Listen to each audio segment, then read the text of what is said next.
सितंबर को फतेहाबाद में रैली है, किस तरीके की तैयारियां हैं जी? कौन कौन मंच पे पहुंच रहे हैं? 25 तारीख को चौधरी देवीलाल जी का जन्मदिन है, जिसे हम सम्मान दिवस के रूप में मनाते हैं। और हर वर्ष लाखों की संख्या में लोग जो है चौधरी देवीलाल के सम्मान दिवस पे अपने अपने तरीके से अपने अपने साधनों से पहुंच करके उनके प्रति अपने श्रद्धा सुमन अर्पित करते हैं। बहुत लंबे समय से लोगों की एक सोच बनी हुई है। लोगों ने कांग्रेस से दुखी होकर के भारतीय जनता पार्टी को इस देश में सत्ता सौंपी थी, और अब भारतीय जनता पार्टी की सरकार में जिस तरह के फैसले लिए गए उससे हर वर्ग के लोग परेशान हुए। खास करके 2-3 मुद्दे ऐसे हैं जिससे हर वर्ग के लोगों को दिक्कत आई है। एक मुद्दा तो था, दूसरी सरकार बनने के बाद प्रधानमंत्री ने वायदा तो ये किया था कि हम किसान की आय को 2022 में 2 गुना कर देंगे। आय 2 गुना करने की बजाय 3 कृषि के काले कानून बनाए, जिसकी वजह से किसानों को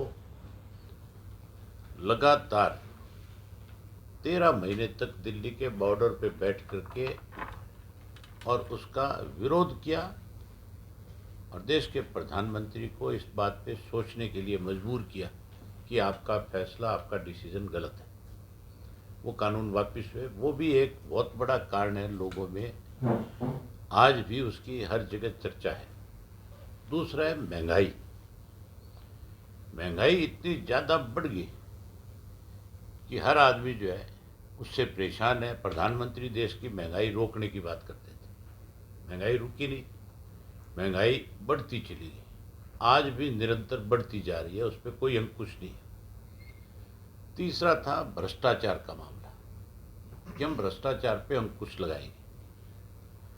लेकिन आज की तारीख में जो यूपीए की 2 सरकार जो बनी थी, उससे भी ज़्यादा आरोप बीजेपी की सरकार के ऊपर है भ्रष्टाचार के मामले में। चाहे वो इनकी स्टेट में गवर्नमेंट है और चाहे वो इनकी सेंटर की गवर्नमेंट है, हर तरफ से इनके ऊपर ये आरोप है। चौथा एक कारण जो है ये भी है आज की तारीख में कि जिस ढंग से बीजेपी ने हॉर्स ट्रेडिंग करी है, बनी हुई सरकारों को तोड़ने का काम किया। लोग भूलते नहीं है किसी चीज़ को। कर्नाटक की गवर्नमेंट तोड़ी, यहाँ की आपके मध्य प्रदेश की गवर्नमेंट तोड़ी, गोवा की गवर्नमेंट तोड़ी, उसके बाद आपके राजस्थान में गवर्नमेंट को तोड़ने का प्रयास किया गया। चाहे किसी भी पार्टी की सरकार बनी हो, लोगों ने इनके खिलाफ एक मैंडेट दिया था, लोगों ने वहाँ अपनी लोकप्रिय सरकार चुनी थी, लेकिन इन्होंने पैसे के जोर पे सरकार को तोड़ने का काम किया। आज उस चीज़ को लेकर के भी लोगों में बहुत बड़ी एक चर्चा है कि हर सरकार को पैसों के बलबूते पे कहीं ना कहीं लोगों का ईमान खरीदना चाहते हैं। बिहार में भी ये प्रयास हुआ, लेकिन बिहार में नीतीश जी को समय रहते इस चीज़ की जब भनक मिली तो उन्होंने तुरंत सारे विपक्ष के लोगों के साथ बात करी कि भी अगर ये सब कुछ इस देश में होता रहा तो फिर कल को बहुत अलग तरह के फैसले देश में होने लगे हैं। फिर तो ये सोच करके फैसले करेंगे कि हम तो सरकार पैसे के बलबूते पर बना लें, फिर प्रजातंत्र खत्म हो जाएगा, लोकतंत्र खत्म हो जाएगा। इसी दौरान जब ये सारा एपिसोड हुआ बिहार वाला, चौधरी देवीलाल जी का जन्म दिवस आ गया। चौटाला साहब का पहले दिन से एक प्रयास था कि किसी तरीके से विपक्ष इकट्ठा हो। जब उन्होंने ये प्रयास शुरू किया था तब बहुत सारे राजनीतिक लोगों ने भी उस पर क्वेश्चन मार्क लगाए थे। प्रेस के लोग भी ये सोचते थे कि क्या ये संभव है। मतलब हर आदमी उस पर कहीं ये सोचता था कि ये चीज़ें संभव नहीं, चौटाला साहब जो आज कह रहे। लेकिन हालात बहुत बड़ी चीज़ है, हालात सब चीज़ों को बदलता है। आज सारे चौटाला साहब की बात से सहमत है कि हमें सबको, भाजपा को इस तरह के फैसले लेने से रोकने के लिए इस प्रजातंत्र पे, इस लोकतंत्र पे, इस संविधान पे कल को कोई अपनी मनमर्जी चलाए, इस देश के अंदर कोई ऐसे निर्णय हो जाए जिसकी वजह से देश आने वाले समय में दुविधा में ना चला जाए। इसलिए 25 सितंबर को हमने उन सब नेताओं को इनवाइट किया है जो भाजपा के खिलाफ आज अपने अपने स्टेट के अंदर लड़ाई लड़ रहे हैं। हमने उनसे कहा भी आप एक मंच पे आओ, एक मंच पे आकर के आप देश को ये संदेश दो कि हम भाजपा का विकल्प है, लोग वोट देना चाहते हैं, लोग तैयार बैठे हैं, लोगों की मंशा है कि भाजपा से किसी तरह से छुटकारा इस देश को मिले। मुझे ये लगता है कि अब जो ये 25 सितंबर को जितने लीडर्स आएंगे जो अपनी अपनी स्टेट में एक बड़ी पहचान रखते हैं, जिनकी देश में एक बड़ी अपनी पहचान है, उसके बाद मैं ये नहीं कहता कि इसी 25 सितंबर को ही ये तय हो जाएगा, लेकिन इस 25 सितंबर को ये जरूर तय हो जाएगा कि आने वाले समय में हर हालत के अंदर भाजपा के खिलाफ राजनीतिक लोग जो है, जिनको भाजपा ने परेशान किया है, जो आज भाजपा के खिलाफ एक लड़ाई लड़ रहे हैं, वो हर हालत में इकट्ठा होंगे। नहीं, नीतीश कुमार तो कांग्रेस से भी मिले और अरविंद केजरीवाल से भी मिले, तो विपक्ष में तो दोनों ही हैं। मैं कब कह रहा हूँ तो कि उनको भी क्या साथ में जोड़ा जाएगा? नहीं, मैं कब ये आपसे कह रहा हूँ कि कांग्रेस हमारे से इस मामले में छूती रहे। इस कांग्रेस पार्टी के खिलाफ चौधरी देवीलाल ने एक मुहिम चलाई थी 87 से 89 में, जब देश में कांग्रेस प्रचंड बहुमत में थी। इसी तरह के फैसले वो करते थे।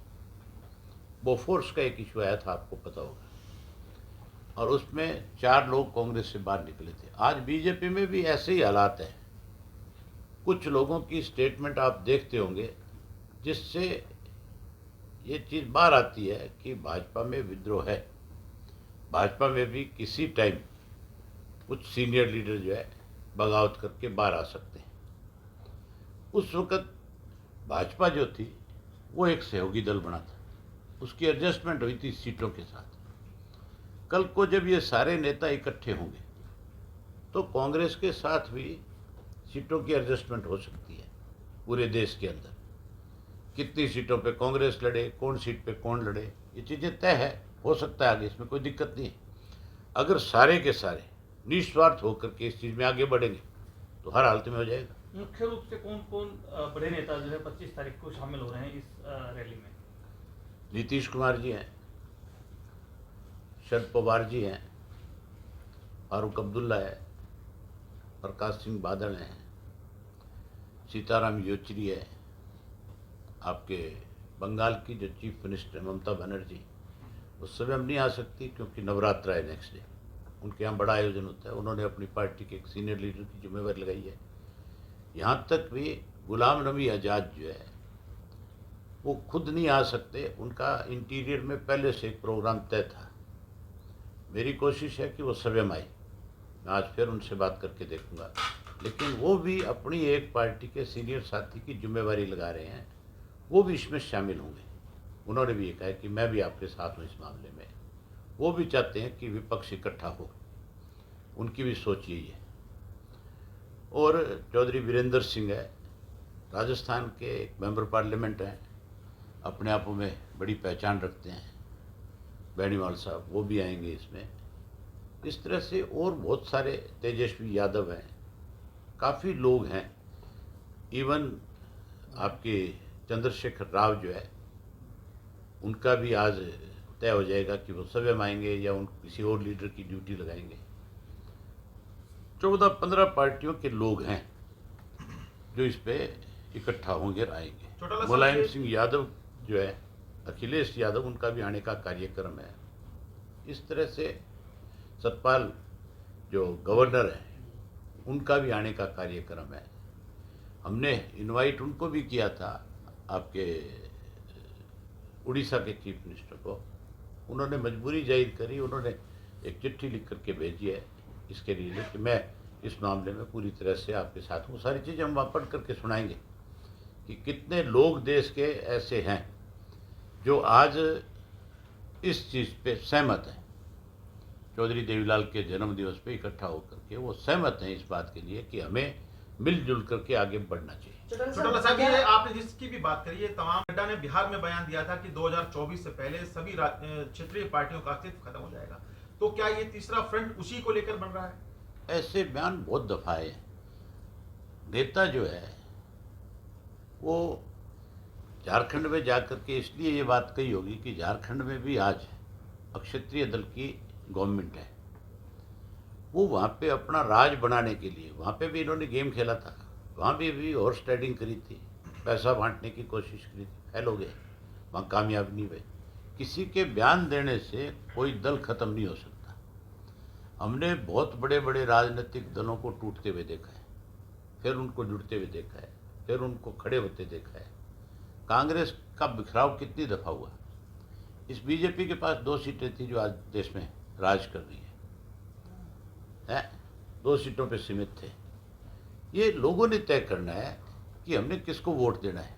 किसी नेता के बयान से थोड़ा ही हो जाएगा। नड्डा जी कह देंगे कि आने वाले समय में तो केवल और केवल बीजेपी रह जाएगी, बाकी सब इस देश से चला जाएगा। ये संभव थोड़ा ही है। नड्डा जी का राजनीतिक इतिहास आप देखो ना पीछे से।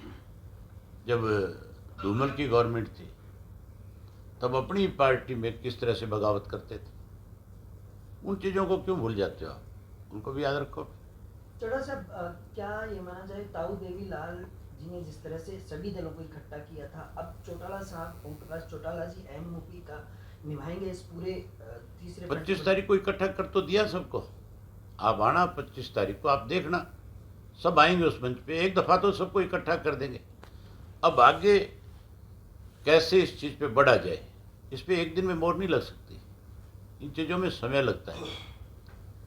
आप मान के चलो आगे आने वाले टाइम में 2 महीने, 4 महीने, 6 महीने मीटिंगें होंगी, बातचीत होंगी, इसके लिए रूपरेखा तैयार होगी, किसकी क्या जिम्मेवारी लगेगी, ये सब चीज़ें तय की जाती है। ये थोड़ा ही है कि एक आदमी ने कह दिया और अगले दिन ही सब चीज़ें खड़ी हो जाएगी। हर चीज़ में आप अपना कोई छोटा मोटा मकान बनाते हो, उसकी नींव रखते हो कि नहीं? उसकी छत डलने में टाइम लगता है कि नहीं लगता? ये नींव रखी जा रही है, इसमें थोड़ा समय लगेगा, लेकिन ये 100% जो पिलर खड़ा हो रहा है आज, ये बहुत मजबूत होगा। हरियाणा की राजनीति की बात करते हैं सर। आपकी पार्टी में बड़े चौटाला साहब के बाद आप ही मुख्य चेहरा हैं, तो इनेलो की लीडरशिप कब तैयार होगी हरियाणा? हमारी लीडरशिप तो तैयार ही है। हमारी लीडरशिप किस दिन नहीं दिखाई दी आपको? हमें आज की डेट में भी, चाहे हमें वोट कम मिला, लेकिन ये बात आप भी मानते हो, सरकार भी मानती है, कांग्रेस भी मानती है और अधिकारी भी मानते हैं कि अगर कोई विपक्ष है तो उसका नाम इंडियन नेशनल लोकदल है। हरियाणा के फतेहाबाद में रैली हो रही है, आदमपुर में उपचुनाव भी है, अभी हाल ही में उपचुनाव आपने भी जीता है, क्या लगता है असर पड़ेगा? पड़ेगा, 100% पड़ेगा असर तो रैली के बाद, क्योंकि आदमपुर उस जगह से बिल्कुल सराउंडिंग है, एकदम इकट्ठा हल्का है। फतेहाबाद हल्का जो है और आदमपुर उसकी बाउंड्री लगती है सारी। असर क्यों नहीं पड़ेगा? तो इस रैली में आदमपुर से बहुत बड़ी संख्या में लोग आएंगे। मैंने स्वयं भी आदमपुर में कार्यक्रम किए हैं और मैंने अर्जुन की ड्यूटी लगाई थी वहाँ। वो गांव-गांव में जा कर के लोगों को इनवाइट करके आए और लोगों ने बहुत सामने से बड़ा इंश्योरेंस दिया कि हमारा हालत में पहुँचे। हरियाणा में तो गठबंधन जो रैली में आएगा वो मान के चलो मतदाता बन कर जाएगा। हरियाणा में गठबंधन की सरकार है जी। ऐसा देखा जा रहा है कि गठबंधन की सरकार में ही बीजेपी जेजेपी के नेताओं को शामिल कर रही है, जेजेपी बीजेपी के नेताओं को शामिल कर रही है। पहले तो आप मेरे को एक चीज बताओ, गठबंधन तो सत्ता में आने से पहले हुआ करते हैं। सत्ता में आने के बाद जो गठबंधन है वो गठबंधन नहीं है, वो स्वार्थ है। वो एक सरकार बनाने का जरिया है, तोड़ फोड़ का तरीका है। ये तो ठगबंधन है, इसको आप गठबंधन कैसे कह सकते हो? आप जो लोग आपके सामने गठबंधन की बात करते हैं, चाहे बीजेपी चाहे जेजेपी, उनसे ही तो पूछ लो कि चुनाव से पहले तुम्हारी भाषा क्या थी? तब तुमने कभी ये बात करी थी कि भी अगर हम अलग अलग लड़ रहे हैं लेकिन हम कांग्रेस को सत्ता में नहीं आने देंगे। उसके लिए अगर हमें इकट्ठा होना पड़ेगा तो हो जाएंगे, फिर तो वो गठबंधन की बात कर सकते हैं। तब तो दोनों पार्टियां एक दूसरे के ऊपर बहुत बड़े लाछन लगाती थी। तब तो कस्में खाते थे कि हम कुछ भी हो जाए।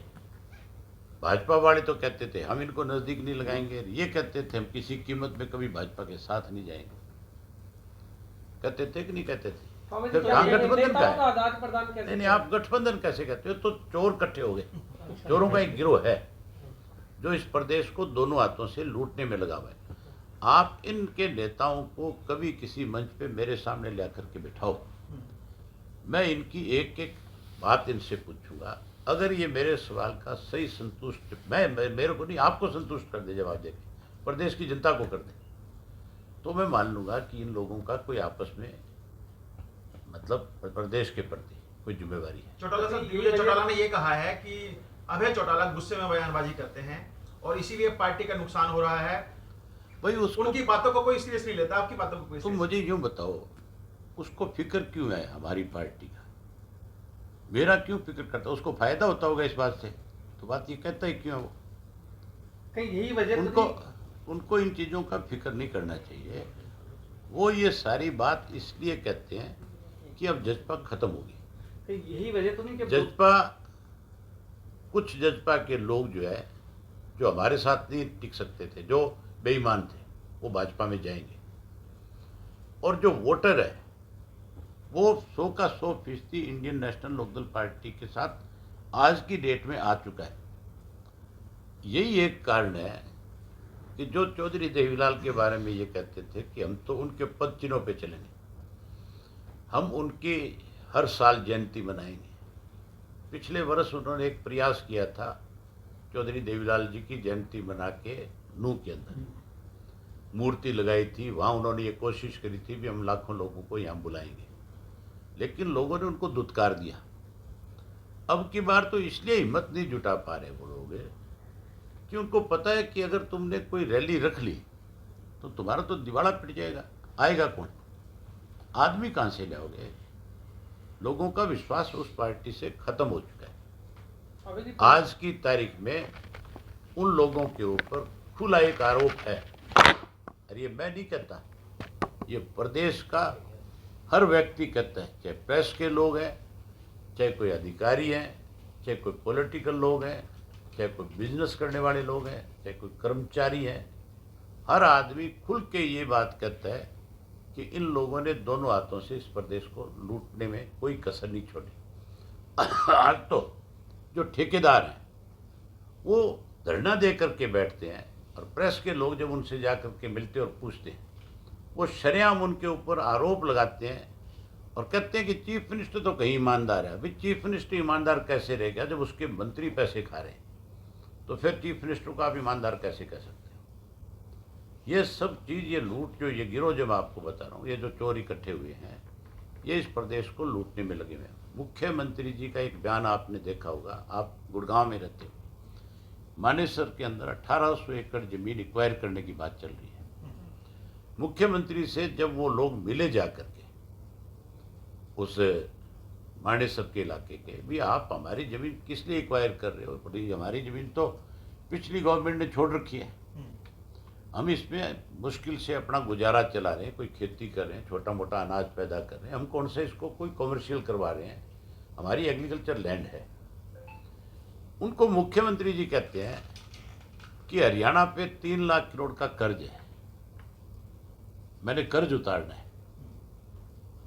मैं कैसे कर्ज उतारूंगा? मैं तो तुम्हारी जमीन एक्वायर करूंगा सस्ते में, इसको महंगे में बेचूंगा। जिस आदमी की सोच ये होगी कि मैं किसान की जमीन छीन करके सस्ते में लेकर के महंगे में बेच करके कर्जा उतारूंगा। क्यों लिया था कर्जा? किसने कहा था मुख्यमंत्री को कर्जा लेने के लिए? अपनी ऐशो आराम के लिए कर्जा लेते हैं।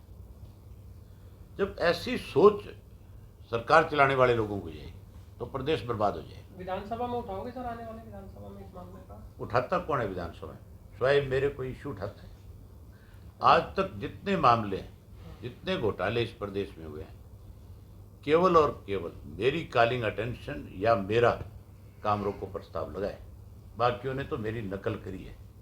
जब मैं अपनी तरफ से कोई कॉलिंग दे देता हूँ तो वो फिर उसके अंदर अटैच करते हैं अपने आप को, बाद में पीछे से देते हैं कि लेकिन दिग्विजय का इसमें बयान आया है। मैंने पहले दिन से, ये सब फजूल की बात है, मैंने पहले दिन से एक बात कही थी कि ना तो हमने उनको निकाला था पार्टी से, वो छोड़ करके गए, ड्रामे किए उन्होंने, कोई अनुशासनहीनता करेगा उन्होंने करी, कल अगर पार्टी में मैं करूं, मेरा बेटा करे या पार्टी में कोई और पदाधिकारी करे, उसको भी बाहर कर देंगे, नहीं रखेंगे पार्टी में। कोई अनुशासनहीनता सहन नहीं होगी इस पार्टी में।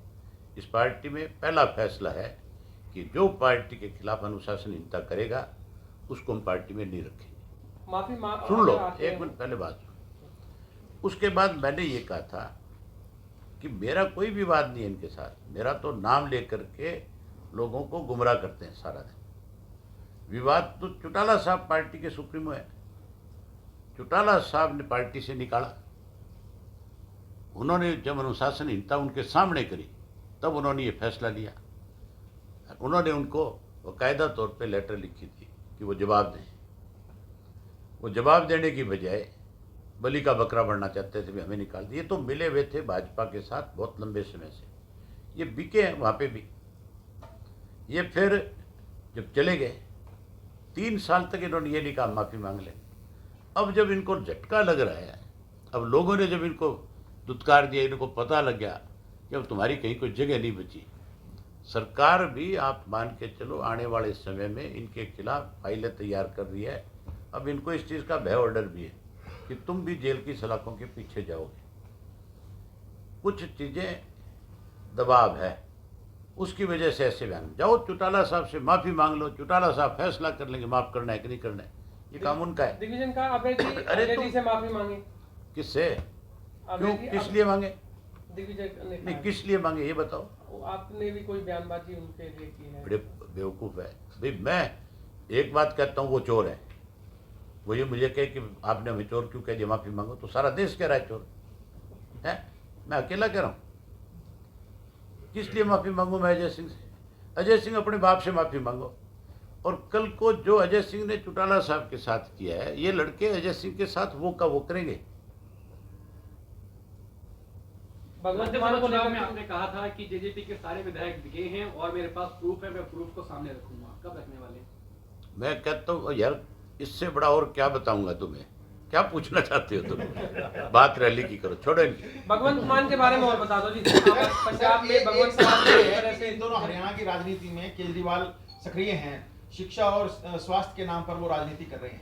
तो क्या लगता है कि हरियाणा की सियासत में वो भी एक बड़े दल के तौर पर उभरने वाले हैं? आम आदमी पार्टी को हरियाणा के लोग स्वीकार करेंगे? हर राजनीतिक आदमी की प्रयास और कोशिश होते हैं कि मैं कहीं अपनी पार्टी की जगह बनाऊं। वो अपना प्रयास कर रहे हैं। अब नगर पालिका नगर परिषद के चुनाव में उन्होंने प्रयास किया था, उसमें तो नहीं सफल हुए। मुझे नहीं लगता अभी आगे भी कोई उनको इस तरह की सफलता मिलेगी। आरती हड़ताल पर है जी। अगर आप ये कहो, मैं अपने आप को ये कहूँ मैं बहुत ईमानदार हूँ, तो क्या लोग मान लेंगे इस बात? ईमानदारी का ठप्पा भी लोग लगाते हैं। कोई अपने आप कहे मैं ईमानदार हूँ, ये कहे मेरी ईमानदार सरकार, मेरा ईमानदार काम, मेरी पार्टी ईमानदार, तो फिर खबरें तो ऐसी भी छपी थी कि इन्होंने लोकसभा में टिकटें बेची है, विधानसभा में टिकटें बेची है। इनके अपने लोगों ने आरोप लगाए थे। फिर ये क्यों नहीं सफाई दे रहे, क्यों नहीं बता रहे, क्यों नहीं कह रहे? अगर ये कल को ये बात कहेंगे, सबूत ले आएंगे लोग। अभी जी हरियाणा में आरती हड़ताल पर है ई प्रणाली को लेकर के, किस तरह से देखते हैं और क्या कहना चाहते हैं? सरकार के गलत फैसले हैं। आज किसान का जो धान है उस पे इन्होंने 20% एक्सपोर्ट पे ड्यूटी लगा दी, जो कोई ड्यूटी नहीं होती थी। अगर ड्यूटी लगेगी तो रेट किसान की फसल का कम हो जाएगा। व्यापारी कभी भी अपने जेब से पैसा दे करके ड्यूटी नहीं भरेगा, वो फिर किसान से 20% कम में खरीद करके 20% की ड्यूटी करके आगे बेचेगा, वो अपनी जेब से थोड़ा ही दे देगा। तो सरकार ने क्यों लगाई ड्यूटी? सिर्फ किसान को कमज़ोर करने के लिए, उसको उसकी फसल के अच्छे दाम जब ना मिले। अब की बार ये जो यूक्रेन का और रसिया का जो इशू है, इसकी वजह से धान के रेट बढ़े हैं और अच्छे रेट मिल रहे थे किसान को। अब ये 20% ड्यूटी लगने के बाद उसका रेट कम हो गया, तो ये तो किसान को मारने वाली सरकार है। इसलिए आड़ती को भी मजबूर होकर के इनके खिलाफ स्ट्राइक पे आना पड़ता है। कभी देखा है, व्यापारी तो अपना व्यापार करके खुश है, वो लड़के खुश नहीं है किसी से। वो तो हमेशा ये चाहता है कि तेरा काम ठीक चले, तेरी 2 रुपये इनकम रहे, वो किसी से नहीं लड़ता। लेकिन ये तो उसको भी टिक के नहीं बैठने देते, उसको भी कहते हैं तुम भी मैदान में रहो हमारे सामने। ठीक है सर। ठीक है। ठीक, थैंक यू।